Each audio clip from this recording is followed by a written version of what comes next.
você percebeu que nós mudamos um pouco o formato de fazer as coisas, porque nós estamos comemorando o novo ano Manaim.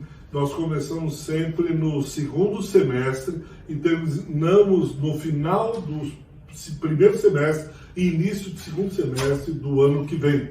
Então, por isso que nós estamos mudando um pouco para que possa trazer essa sensação de que um novo ano, um novo ânimo, uma nova esperança entrem e sejam cada vez mais firmadas em nosso coração. Eu queria que você abrisse a Bíblia comigo lá no Evangelho de Lucas, capítulo de número 10. Lucas, capítulo 10, versículos de 38 a 42. Certamente você já conhece bem essa passagem e isso de alguma maneira facilita muito o trabalho.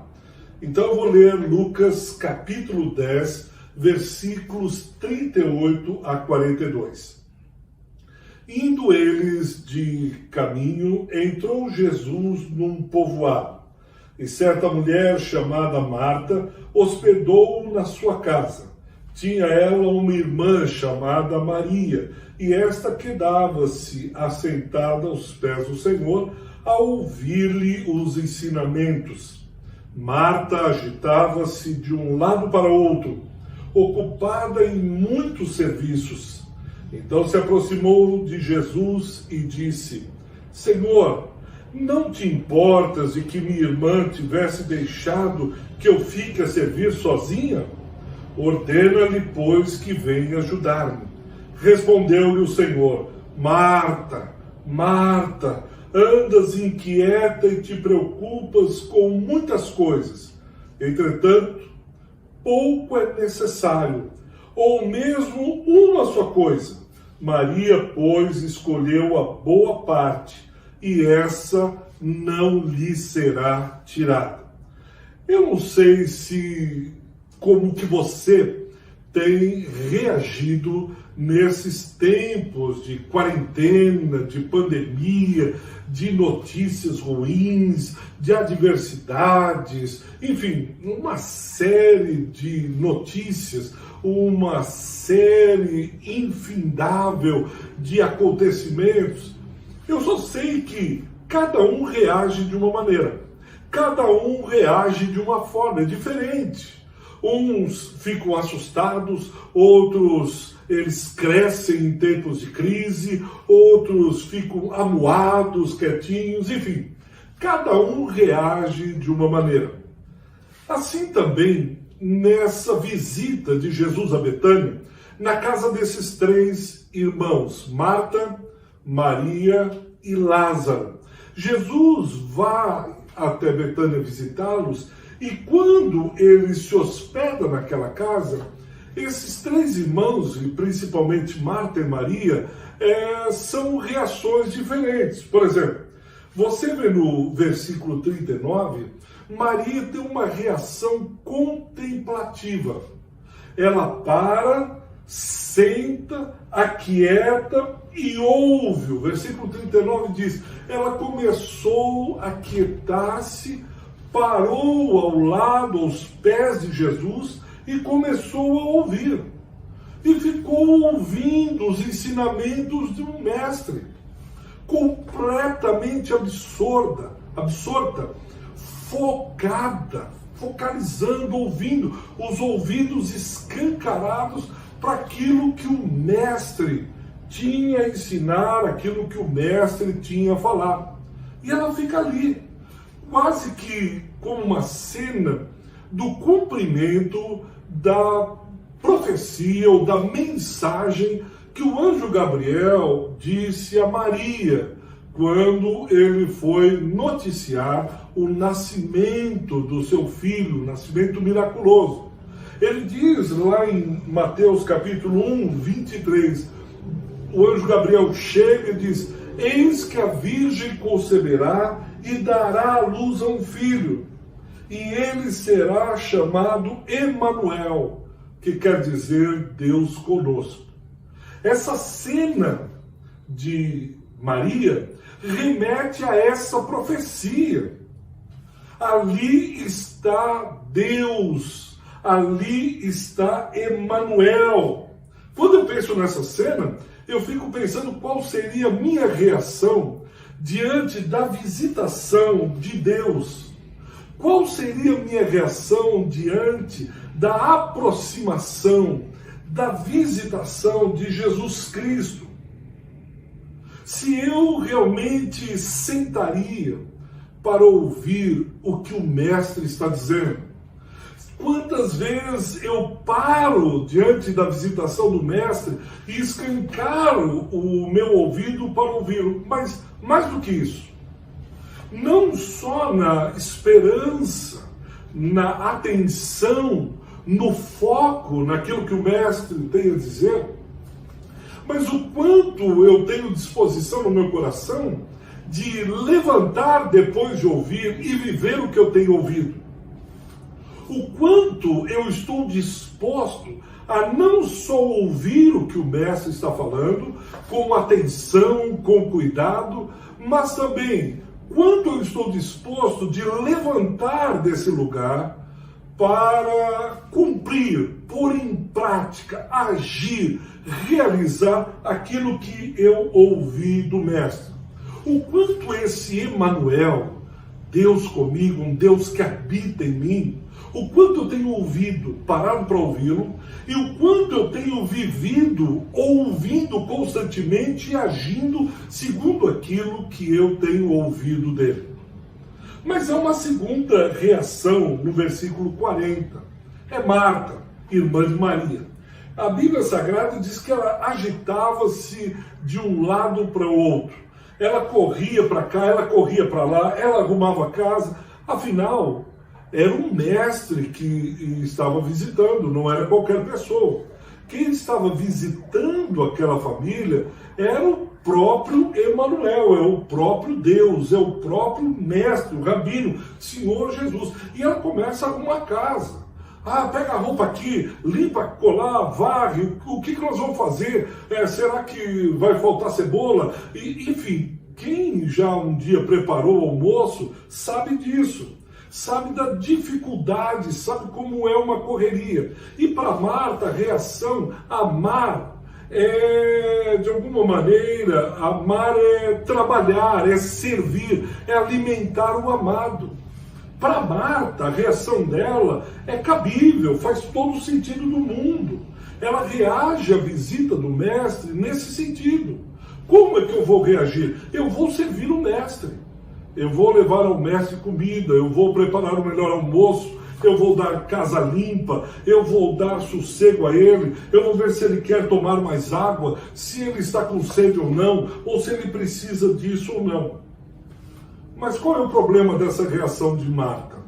É que quando ela vai para o serviço, ela olha no versículo de número 40 ainda, e ela começa a olhar para a irmã e diz: Mestre, o que está acontecendo? Por favor, fala para Maria que ela precisa me ajudar a servir. Fala para Maria que ela precisa, de alguma maneira, arrumar a mesa, pôr os pratos. Ela precisa ir até o mercado comprar porque faltou isso, aquilo, outro.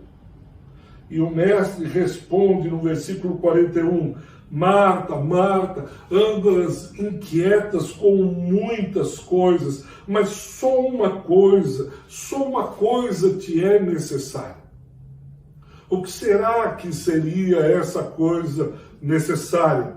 Eu aprendi com uma teóloga chamada Karen Vondrasek, e ela traz uma proposta de entendimento nesse só uma coisa te falta, é que ela precisava ser, Marta, inteira naquilo que ela fazia. Em outras palavras, Marta, você está ocupada, mas você está dividida. Você está correndo, mas você não está inteira. Marta, você está indo de um lado para o outro, mas você não está fazendo isso de todo o teu coração, de toda a tua alma, de todo o teu entendimento.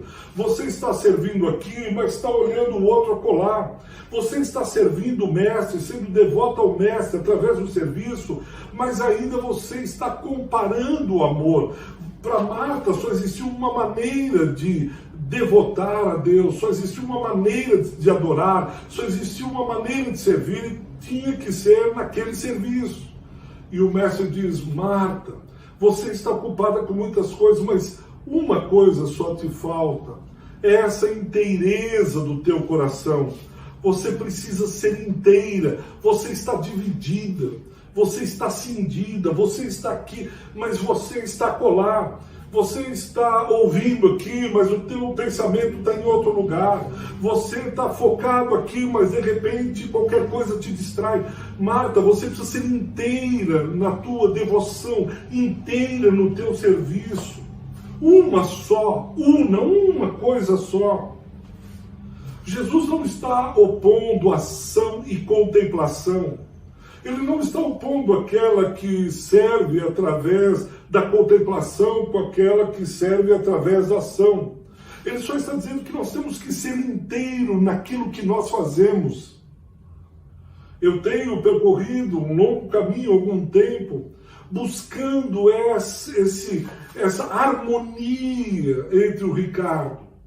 Porque muitas vezes nós ficamos preocupados e divididos com muitas coisas. Isso nos leva a distração, isso nos leva a um monte de obras inacabadas. Começamos alguma coisa e paramos à metade. Começamos um empreendimento, começamos um novo emprego, começamos um novo relacionamento, etc. E de repente nós não somos mais um, nós ficamos completamente divididos.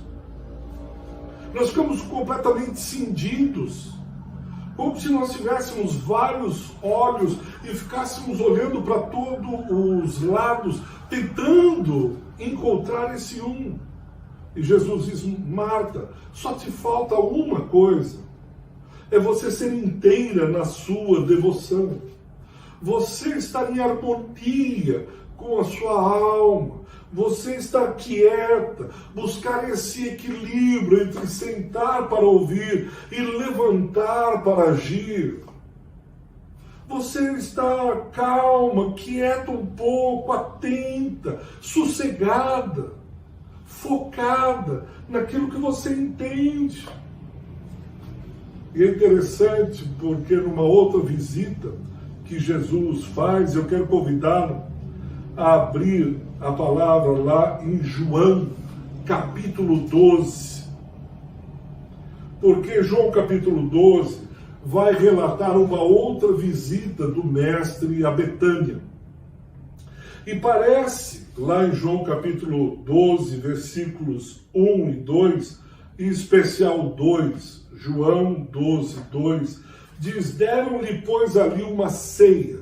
6 dias antes da Páscoa, Jesus volta a visitar Marta, Maria e Lázaro.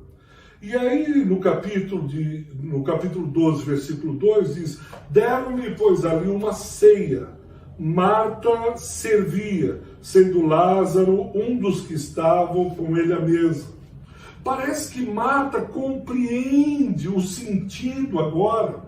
Parece que Marta está mais equilibrada, parece que Marta está mais centrada.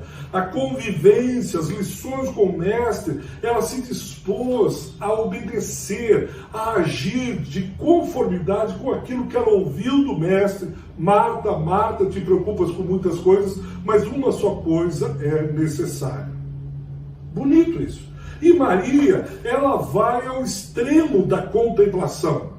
Ela quebra um perfume caríssimo e unge os pés de Jesus. Jesus diz como que preparando para daqui 6 dias estar preparando o corpo de Jesus Cristo.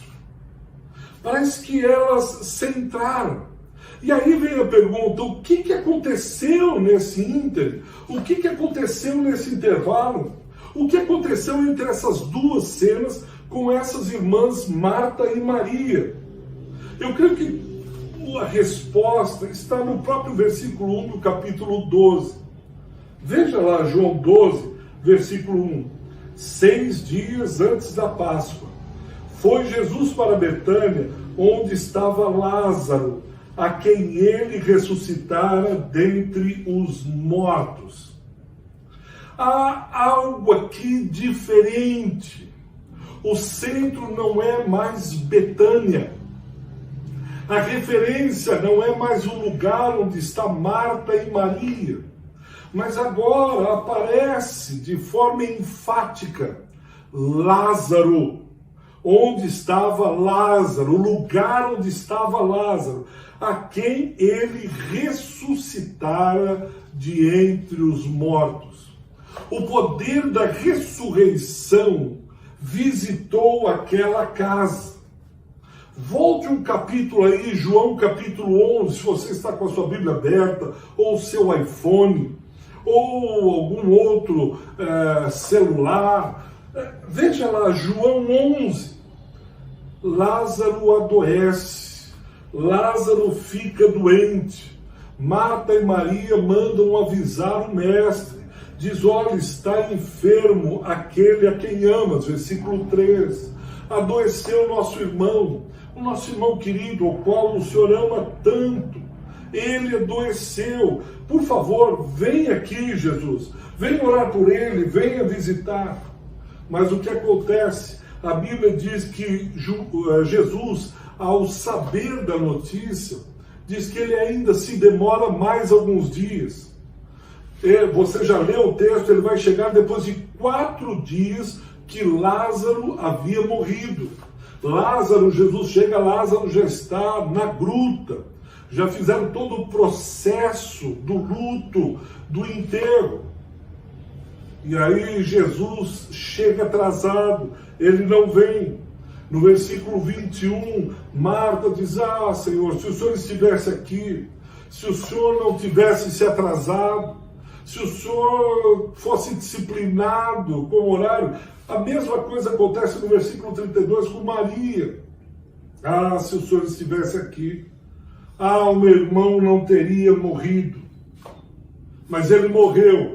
Em outras palavras, Jesus, o Senhor chegou tarde. Jesus, o Senhor se demorou. Jesus, o Senhor não atendeu de pronto a nossa necessidade. Quantas vezes reagimos assim como Marta e Maria?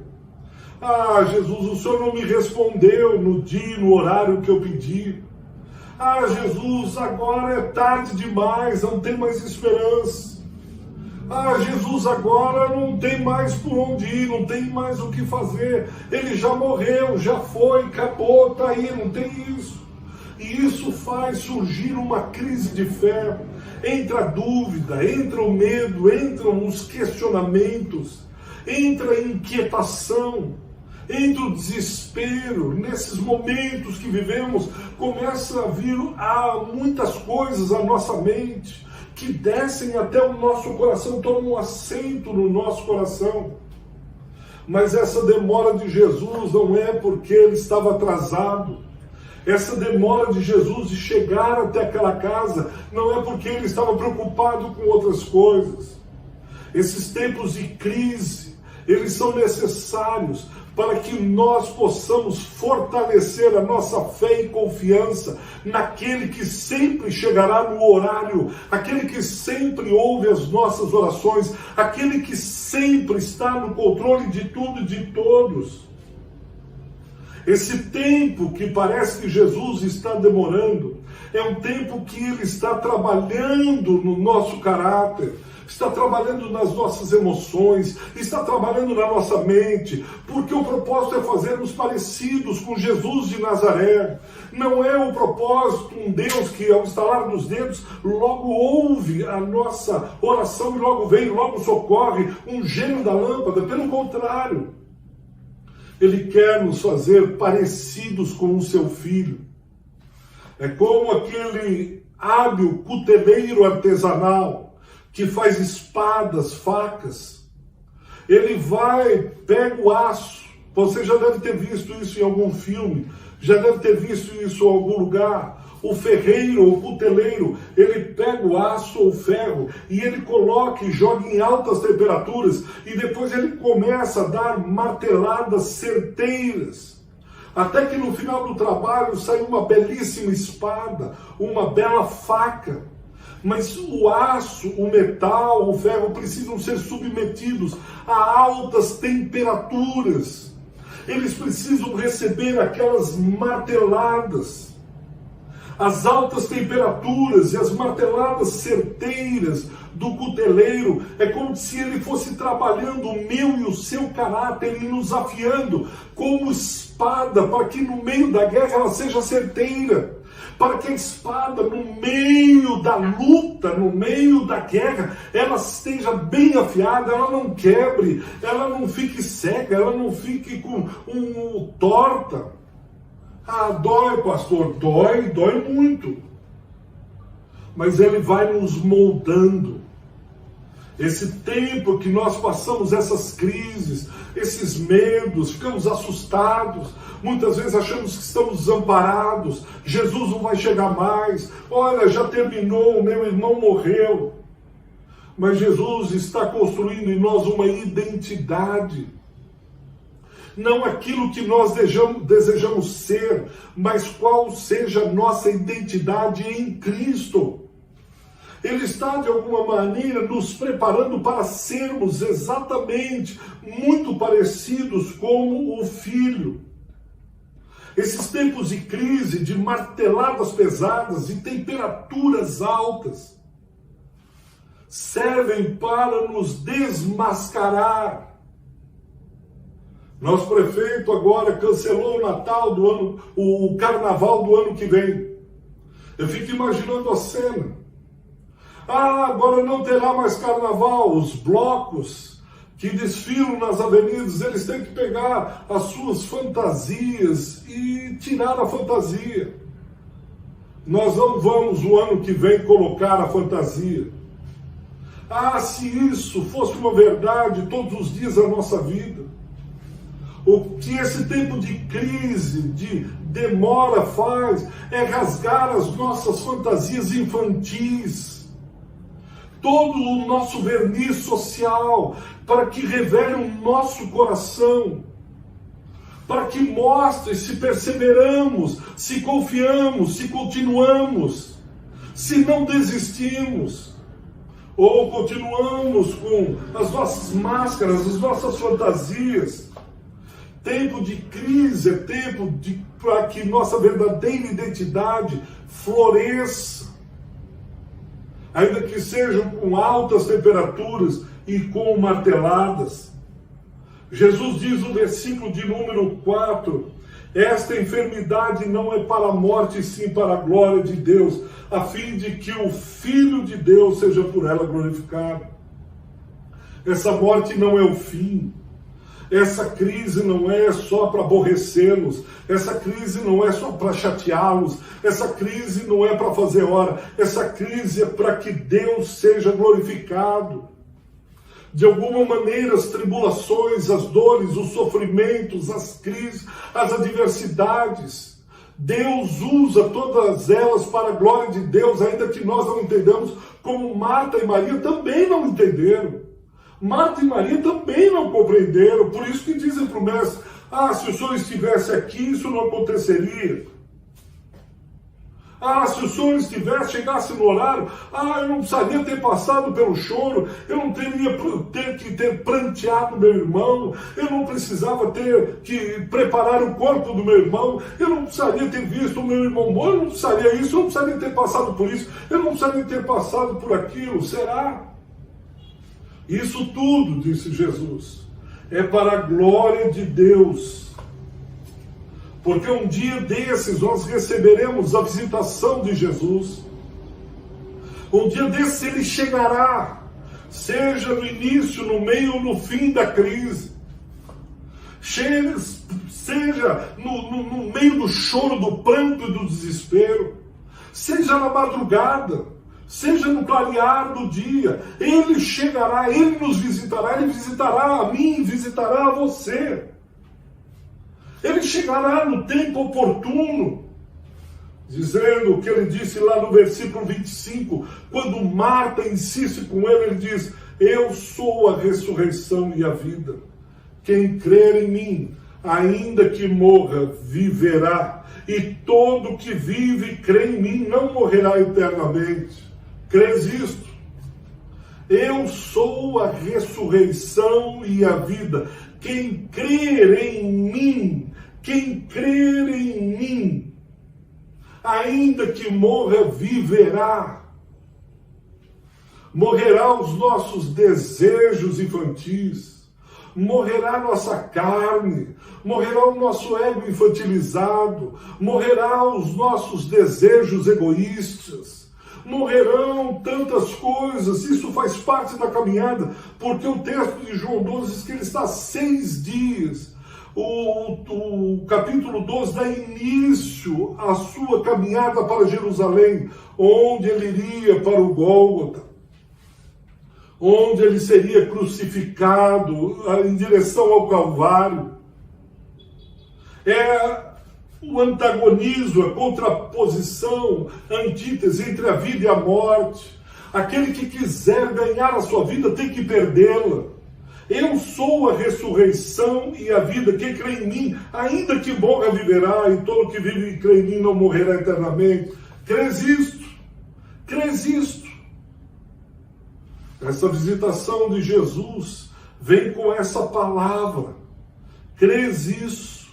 Você crê que apesar, ainda que você passe pela morte, você viverá eternamente? Porque ele diz, eu sou a ressurreição e a vida. Que tipo de vida nós estamos buscando? Desses dias, talvez Deus esteja falando no meu e no seu coração, nos mostrando, nos revelando o que seja a vida, a verdadeira vida. Não a vida que pensamos ser a vida, mas a verdadeira vida, Ele. Por isso ele diz, eu sou, o mesmo eu sou que se revela a Moisés. Não é uma religião, não é uma ortodoxia, não é um programa ou um evento. O eu sou é uma pessoa. Essa pessoa é a própria vida. Eu sou o caminho, a verdade e a vida, Jesus disse. E o que ele busca é esse relacionamento, porque ainda que morramos, viveremos com ele eternamente. Você tem vivido isso? Você tem se apropriado dessa promessa? Você tem mergulhado nessa vida do ressurreto? Você vai perceber no caminho 12 que após a ressurreição, você vai ver lá um novo relacionamento familiar. Você vai perceber uma outra Marta, centrada, servindo, sem entender o que amar não é comparar, entendeu que amar a Cristo, viver com Cristo não é uma caixinha, um monte de regras. Você vai ver principalmente Maria, aprofunda na devoção, ela coloca todo aquele perfume, tudo que ela tem, caríssimo, ela coloca aos pés do Mestre, preparando a sua morte, dali em 6 dias. Você vai ver um Lázaro centrado. Por quê? Porque o eu sou foi visitar aquela casa. A vida, o poder da ressurreição foi visitar aquela família em Betânia. Quem sabe hoje Deus possa visitar a sua família e dizendo essa enfermidade, essa adversidade, essa crise não é para a morte, mas é para a vida. Eu gostaria imensamente que Deus trouxesse essa esperança e confiança nele, de que isso que está acontecendo é para a glória de Deus. Crês isso?